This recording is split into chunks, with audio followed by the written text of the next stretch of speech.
one of the things that I wanted to know is, you were talking about how there were like five other albums of music worth and all of that. So, what do we have coming in the future for you? Like, what's in the works right now? Well, at the moment, like particularly because all the gigging stopped, I've been working towards my second album, which yeah, I'm not going to reveal the title of it yet, but I do have a title for it, and it's actually going to be a little bit heavier than the previous one, because I am a bit of a rock and metal girl at heart. I do love my pop, don't get me wrong. That's kind of like, I always say pop in my heart and rock in my soul. And because of the time that I was spending in the rock and metal scene, sort of back when I was, just starting out, I got into sort of a lot of female fronted metal, bands like Epica and Lacuna Coil and Nightwish. And I feel like I didn't really start to learn to sing until I listened to these bands. And I started singing along with this because I just think, metal is such a misunderstood type of music. I mean, it really opened my eyes and ears to a totally different world. The intensity and the ability of metal musicians is just mind-blowing. And yeah, it kind of changed the course of my career, actually, of where I was taking my music. And I've always loved rock anyway, thanks to my dad. He's got a lot of eclectic taste. But spending time in the metal scene really did change my direction. And although what I do is by no means, what I would say is metal, it's certainly it's certainly an influence. And for the second album, I'm still working with Simon Ellis, but I'm also working with a guy called Matt Hyde, who produced albums for bands like Slipknot and sort of other, and Bullet for My Valentine, I think. And it's probably the only album in the world when mine comes out that's got a producer who did Spice Girls and Britney Spears and Slipknot and Bullet for My Valentine all on one. So the mind boggles as to how, I'll leave it to your imagination how this is going to sound, but it will still be like accessible pop hooks and stuff, but it is going to be heavier.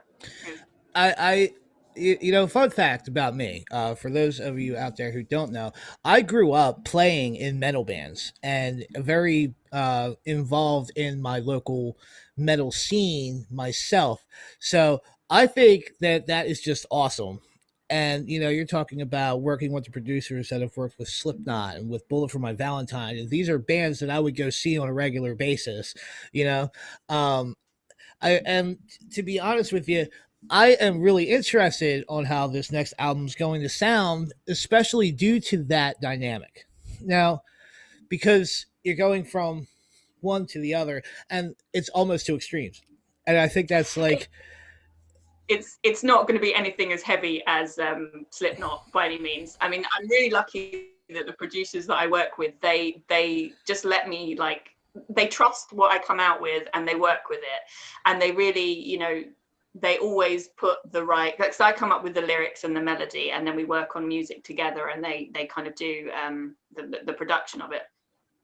And I'm really lucky that I actually have 4 producers that I work with, and they all do slightly different types of music, and it just kind of works. We really gel, and I tend to keep people that I work well with, because I think, when you find that good working chemistry, it's good to hang on to that. Absolutely. And so actually blended very well, because I've done one song with Simon Ellis for the new album, and that's got a rockier edge to it as well, because he listened to what I was doing with Matt Hyde and he was like, okay, so I kind of get where you're taking this now. But that one's slightly more poppy, and I'm trying not to swing too far. It will all have a central sound, because otherwise that would be mad. And even I'm not that crazy. But it's a close run thing, but even I'm not that crazy. But for me, like, every song is like a different child. I feel like we should let them grow organically to what they need to be. I don't try and put too many parameters on, it's got to be like this and it's got to be like that. It's like, if the song needs it, then that's it. Yeah, I think that's definitely wonderful. So moving on, a lot of what we've talked about, focused on mental health and stuff like that. Now, are these going to be kind of like layers to the onion with this album as well, Oh, we and could. because Well, onions, excellent. the layers of the onion, there are many layers to this onion, and Yeah, so, and I think that it's really important to be able to talk about that because there's so many people out there who won't, and moving into the future as we move forward, especially as artists, you know we take from our direct experiences, as I said earlier, and that is what comes out in our art. So, is the newer metal feel, and or should I say the rockish feel that's coming in with this new album, is that coming from a place of like more anger or from more just an overall vibe? Or because we all go through our stages, and I know when I get angry I write a very aggressive song about it. you know um right. so it's just kind of like how I deal with things myself, and a lot of other artists do. So is that something that you're kind of throwing into the pot as well, or? Yeah, I mean, there is some angry. There's all right. There's angry, but there's like what I've kind of learned to do with it, which is like controlled fury. Now it's like it's I not random anymore. I love that term, controlled fury. I love that term. That's And wonderful. I mean, I will tell you the album's actually going to be called Warrior of Light, because I think with what you've asked, it kind of makes sense if I took it. It's kind of like a more grown-up version of Journey of an Empath, really. It's like Journey of an Empath was me being tossed about on the sea of emotions, and it's like this is now, okay, well, I kind of get all that, I'm absorbing all that crap, and now you better just buckle up because I'm coming. Because here I come. Yes, yes. And yeah, so like the sort of the first track on there is going to be called Battleborn, and that is the first song that I did with Matt Hyde. And so I just leave it to your imagination now. I mean, that we're talking proper, rock and Valhalla metal kind of vibe to I'm that. looking for. I am really looking forward to this. So, do we have any sample tracks coming out soon? Are we dropping a single early before the album comes out? Are we doing Um, anything like that? Or yeah, I mean, everything has gone totally mad, obviously with COVID and stuff. I just like I've kind of stepped back from like any kind of things to do with performing, and I've been focusing totally on like releasing new music this year, because there's a lot of people. I mean, I released Empath in 2015, so there's a lot of people waiting for new music, and like a lot of people only just discovering my first album. But it's like for the people that have been with me for a long time, it's like there's only so many times you can put the same stuff out. So this year I was like, no, definitely this year we have to release new stuff. So I've got like 4 tracks from the new album already finished, and so we're going to release an instrumental of The Magician Austera, just because that kind of goes with the lyric video that we're going to release, which I think you're going to play later.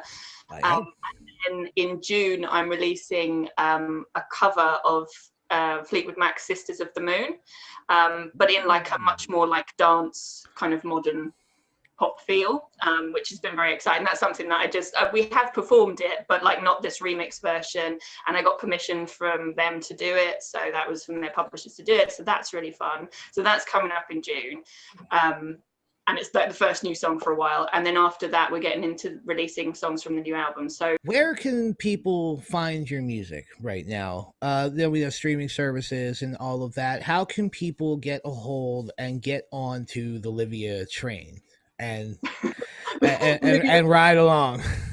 yeah, the crazy train. Okay, well, if you go to liviamusic.com, that's probably the first place to go, because you can sign up to my mailing list there. I have a mailing list called the Magic Circle, which we kind of, you get updates and free songs for joining and all kinds of fun stuff like that, and a magic spell every now and then, and so forth. So yeah, come join us on the Magic Circle. And I'm on pretty much all the streaming platforms. If you have Spotify, you can find me on there. I've got links on my website to all those platforms, so you should be able to find your preferred platform. And my album is available from Bandcamp as well, so there's links to that on there. And yeah, I'll be opening a shop soon as well, so that's not quite ready yet, but that's what I'll be doing next. Nice. And so, as stated by Livia, we are going to run this lyric video for The Magician. The Magician is one of my favorite songs. Lyrically, it tells this wonderful story and it's very in depth. And I am a big fan of the storytelling, bardic feel. And there's definitely a lot of that in this song, and you guys are gonna love it. And so we're definitely going to get into that. But before we get into that, Livia, I just want to say thank you for coming on with me. It has been an absolute pleasure speaking with you, and I've been looking forward to it for a long time. Oh, thank you. It's great to be here. And thank you for everything you do for the community as well. Really, Well, a wonderful thing. well, thank you. All right. So, yes, guys, go and check out Livia and definitely get on top of this before this next album comes out. All right. So, until next time, guys, I am Cloud, the Pagan Rapper with International Pagan Radio. Bright blessings and blessed be everybody, and enjoy this video. Bye. We'll see you next time. Thank you.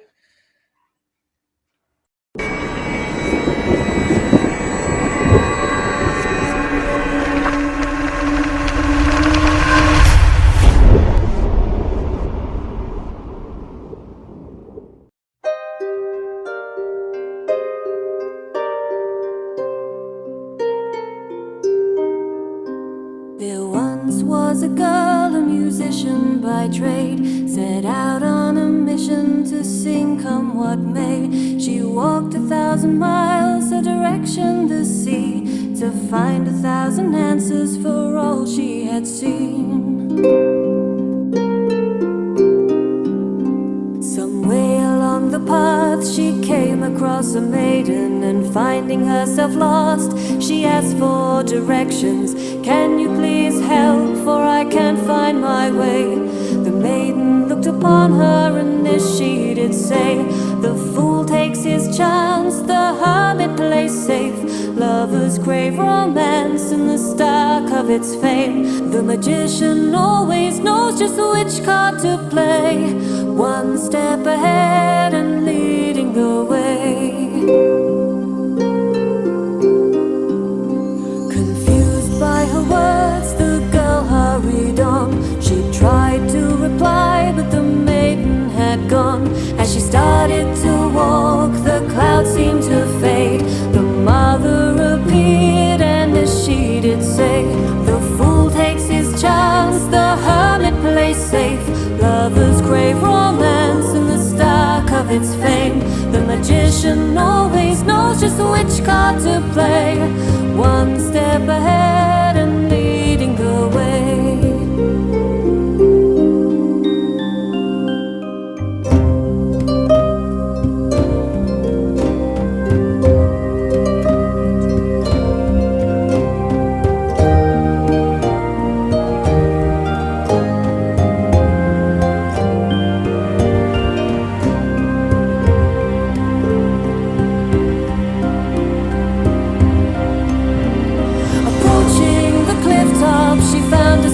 Alone, a cloaked figure ahead revealed herself as the crone. They stood side by side and looked out to sea. Then the crone turned her head and she said to me: the fool takes his chance, the hermit plays safe. Lovers crave romance in the stark of its fame. The magician always knows just which card to play, one step ahead and leading the way. The fool takes his chance, the hermit plays safe. Lovers crave romance in the stark of its fame. The magician always knows just which card to play, one step ahead and leading the way. We'll be by your side in this unfolding game. For remember, my dear, we are one and the same.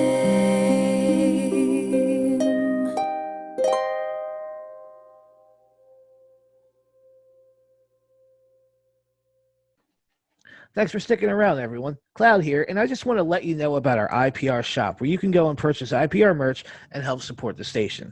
If you want to support without purchasing any merch, you can go to our main page and you can click the donate button, and from there, you can donate to help support the station as well.